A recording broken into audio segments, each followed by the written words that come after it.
Rise and shine, mga ka-RSP! August na!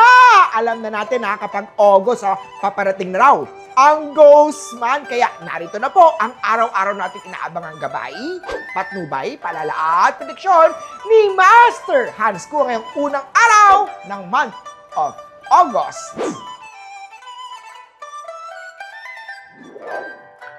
Simulan natin sa mga pinanganak ng Year of the Rat. Isang mahalagang meeting ang posibleng magbukas ng bagong pinto sa iyong career. Grab this chance and be confident sa pag-present ng mga ideas mo. Para naman sa career growth, makakatulong ang paglagay ng iyong desk na nakaharap sa east direction para tuloy-tuloy ang daloy ng positive energy at opportunity sa trabaho at sa career. Red at 2. Punta naman tayo kay Year of the Ox. Magbukas ng business bago dumating ang Ghost Month. Lalo na kung matagal mo na itong plano. Ang feng shui tips ko, maglagay ng wealth vase o isang maliit na aquarium sa north area ng bahay upang mapalago ang iyong wealth luck. Gold at 6. Kay Tiger naman tayo, maganda ang energy para i-finalize ang resignation mo. Yan para sa mga nag-aantay ng sign. Ito na yon! Huwag matakot sa pagbabago. Stepping into the unknown is the best or the first step toward a brighter future. Green at 5. Kay Rabbit naman tayo, huwag magbigay ng password o mahalagang impormasyon sa kahit sino ngayon. Maging maingat sa mga taong papasok sa iyong career o work life para maiwasan ang mga future na problema. White at 4. Punta naman tayo kay Year of the Dragon, tahimik na magtrabaho. May nakamasid sa kilos mo. Panatiliin ang focus at iwasan ang gulo para maging maayos ang takbo ng araw ngayon. Red at 7.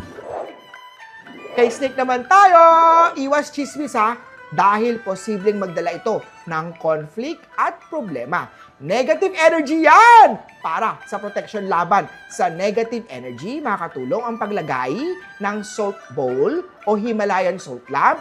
Ilagay yan sa east corner ng bahay at opisina. Tan at 5. Sa mga Year of the Horse naman tayo, huwag kang matuksong balikan ang ex. Yan ang hirap pag lumalamig ang panahon. Hindi lahat ng bumabalik ay dapat papasuking muli. Green at 9. Sa Goat naman tayo, iwas power struggle. Hayaan mo na lang na mag-ingay yung iba sa mga naabot nila. Ang importante, hindi ka sumisip-sip para makaangat lang sa iba. Violet at 3. Kay Year of the Monkey naman tayo, ito ang sign. Laging gabi available. Hindi nagre-reply, pero always online. Naku! Red flag yan! Hindi lang ikaw ang ini-entertain niya. Uso ang ghosting dahil Ghost Month na. Blue at 2. Kay Year of the Rooster naman tayo, huwag basta-basta mag-sign ng kontrata ngayon. Mag-ingat at suriin mabuti ang mga dokumento. Caution, indecision today ensures freedom tomorrow. Yellow at 6. Kay Year of the Dog naman tayo, tapusin ang pending na mga trabaho bago magsimula ng bago. Huwag kuha ng trabaho kung hindi mo naman kayang pagsabayin. Pink at 8. Kay Year of the Pig naman tayo, iwasan ang pag-pursue sa taong may sabay-sabay na kausap.